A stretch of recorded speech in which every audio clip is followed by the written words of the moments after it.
moi c'est Anaïs. On se retrouve aujourd'hui pour une nouvelle vidéo, dans laquelle je vais un peu vous présenter mon carnet de voyage, comment je me suis organisée pour le faire, qu'est-ce qu'il y a à l'intérieur, puis je vais vous donner un petit peu un aperçu, vous montrer à quoi ça ressemble. Donc si ça vous intéresse, je vous laisse tout de suite avec la suite. Dans un premier temps, je vais vous faire une petite vidéo assez courte de 30 secondes où je vous montre un petit peu des petits passages de mon carnet de voyage du coup pour que vous voyez voilà, de quoi on va parler tout au long de cette vidéo.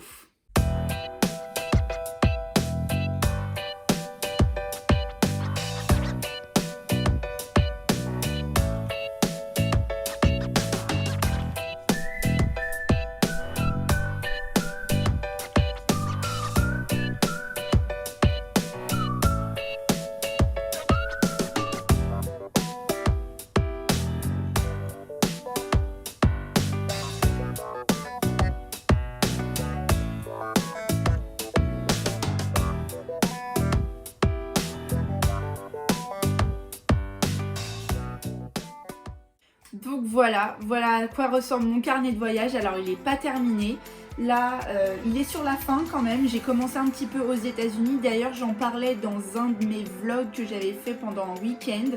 Je vous le mettrai quelque part par là. Mais voilà, donc voilà à quoi ressemble mon book, mon carnet de voyage, mon memory book comme on dit. Qu'est-ce qu'il y a à l'intérieur? Donc vous avez vu, il y a bien évidemment des photos. Les photos, je les fais imprimer sur des formats standards rectangulaires, mais je fais des montages pour qu'il y en ait 4. Donc je vais vous montrer un exemple. J'en ai fait récemment imprimé. Et donc vous voyez bien que c'est des formats normaux et à l'intérieur il y a 4 photos. C'est des petites photos, mais comme ça me permet d'en mettre le plus possible et je trouve que ça rend bien dans le livre. Après, en plus des photos, il y a tout ce qui est des documents touristiques, que ce soit des cartes de la ville, des prospectus de choses que j'ai visitées, des cartes de visite, cartes des restaurants, cartes des hôtels, tout ça. Il y a des dessous de verre aussi. Je sais que des fois, voilà, quand on va dans un rooftop, un bar ou quoi, ils nous passent des dessous de verre au nom du bar et je sais que je les prenais. J'y ai mis également des cartes postales, ça je vous laisse aller voir ma vidéo précédente des choses à ramener, des idées de souvenirs à ramener, j'en parle. Donc il y a cartes postales, il y a des stickers et voilà, des souvenirs, cartes d'hôtel, cartes de restaurant et voilà un petit peu tout ce qu'il y a à l'intérieur. Après je mets quelques stickers autres que des stickers de voyage, un petit peu pour décorer. J'ai dessiné quelque chose. Je sais que je vais mettre des petites phrases un peu de souvenirs que j'ai eu. J'ai pas tout fait encore, mais ça avance un petit peu. Alors pour le matériel utilisé, ça je me suis aussi posé pas mal la question, qu'est-ce que je pouvais prendre, puisque on a un choix énorme, donc juste des livres, je prends des feuilles blanches. Je voulais quelque chose que ça regroupe tout, donc j'ai acheté à Michaels aux États-Unis cet énorme cahier canson XL avec à l'intérieur, vous voyez, c'est des feuilles blanches. Elles sont un petit peu, moi je vous conseille de les prendre pas trop fines, celles-là sont un petit peu fines, mais bon, ça va quand même. Mais voilà, donc moi j'ai travaillé sur ça au début. Et vous avez bien vu que maintenant elles ne sont plus à l'intérieur puisque c'est complètement vide à l'intérieur. Le problème c'est qu'en fait je mettais trop de choses, donc du coup le cahier était énorme et ça s'abîmait au niveau là des pages pour les tourner. Donc du coup j'ai dû trouver une solution. Donc j'ai arraché toutes les pages, je les ai numérotées et j'ai trouvé sur Amazon, je vous mettrai le lien dans la description. J'ai trouvé, enfin plutôt ma mère a trouvé sur Amazon des pochettes plastiques aux bonnes dimensions.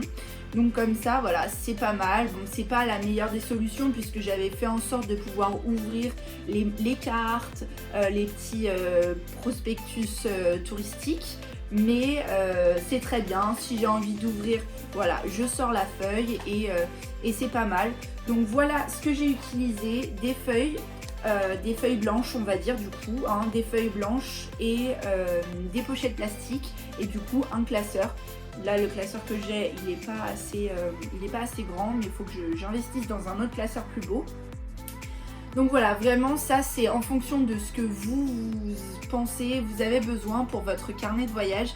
C'est vrai que voilà, je trouve que c'est une bonne idée le fait d'avoir des feuilles blanches et de pouvoir les mettre. Après voilà, faut trouver des bonnes pochettes à la bonne dimension et puis le carnet qui va avec. Pour ce qui est du matériel, j'utilise également, je vous mettrai une petite photo quelque part, une règle qui me permet de faire les lettres toutes à la même écriture et à la même dimension. Pour ce qui est de mon organisation, j'essaye de tout préparer avant de me lancer, avant de tout sortir. Dans un premier temps, je planifie quelle page va être quel événement, on va dire. Donc je fais des pages consacrées aux grands événements et à mes voyages. Et ensuite une page à la fin du mois qui regroupe un petit peu tout ce que j'ai fait pendant le mois, que ce soit des places de concert, des places de cinéma, des photos, tout ça. J'essaierai de vous, je sais pas de quel côté, de vous accompagner ça d'images pour que vous puissiez vous rendre compte. Par exemple, là j'ai préparé, donc je vais retravailler sur mon book là très prochainement.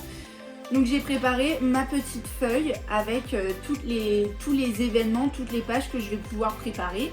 Ensuite j'ai découpé toutes les photos, enfin là elles y sont pas toutes, mais j'ai découpé toutes les photos et je les ai classées avec des petits post-it. Donc voilà, là ça va être Hawaï. Ensuite quand on tourne, il y a d'autres post-it qui vont apparaître, voilà, l'anniversaire de Charlotte par exemple.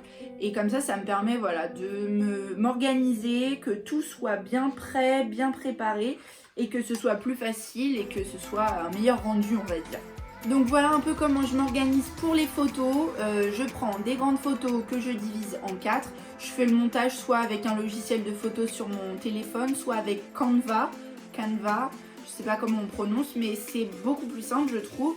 Là j'ai découvert ça il n'y a pas longtemps, donc j'utilise ça. Quoi d'autre? Pour tout ce qui est l'organisation des cartes, des stickers, des cartes postales, j'utilise un lutin. Donc voilà, c'était un lutin que j'avais à l'école. Et donc il y a encore marqué physio, psycho, etc. Et je mets donc dans chaque page une page qui va être consacrée à, c'est pas très clair, mais je mets dans chaque partie du lutin tout ce qui va être consacré à une page de mon book. Voilà, donc par exemple là, si vous voulez un exemple pour mes vacances à Hawaï, j'ai des petits stickers que j'ai récupérés par-ci par-là, le billet d'avion, j'ai également des cartes, donc ça c'est les parcs nationaux, et à l'intérieur voilà, je les colle et puis comme ça je peux regarder après si j'ai envie. Je trouve que c'est des bons souvenirs. Qu'est-ce que je vais d'autre? Je vais vous montrer, voilà. Là, quand on a été à Yosemite, j'ai pas mal de cartes postales. Là, j'ai toutes les cartes postales que je devais envoyer à ma famille. J'en découvre tout le temps et je ne l'ai pas fait. Encore un stickers. Donc voilà, vous voyez, c'est constitué essentiellement de cartes postales, de stickers. Ici, là ça a été le road trip avec ma grande. J'ai gardé la carte de l'hôtel où on a séjourné. Là c'est les tickets des gondoles qu'on a fait. Là la carte de l'hôtel dans lequel on était avec voilà là où on résidait. Encore une carte postale. Encore un petit papier des parcs nationaux. Voilà. Je sais que j'aime bien mettre ça, mais c'est vrai que des fois ça me prend pas mal de place dans le book et voilà, mais je trouve que c'est sympa, c'est ludique, on peut ouvrir des portes, on peut retourner les cartes postales et je trouve que c'est une bonne idée. Donc voilà, c'est une courte vidéo, je vais encore là vous laisser avec un petit extrait de toutes les pages de mon book pour le moment et j'espère que ça va vous plaire. Si ça vous intéresse que je fasse, je sais pas, une vidéo où je filme pendant que je suis en train de faire le livre photo, dites-le moi dans les commentaires, je peux faire ça, que ça peut être en accéléré avec une petite musique, ça peut se faire, vous me dites. Et j'espère que ça vous aura donné des idées, que ça vous aura donné envie de faire un carnet de voyage parce que je pense que c'est quelque chose de super après qu'on pourra regarder en famille, les repas de famille, que je pourrais montrer à mes enfants, etc.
J'espère que la vidéo vous a plu. Si c'est le cas, n'hésitez pas à mettre un petit pouce en l'air, ça fait toujours plaisir, à vous abonner et activer la cloche de notification. Et puis moi, je vous dis à la prochaine dans une nouvelle vidéo. Bye!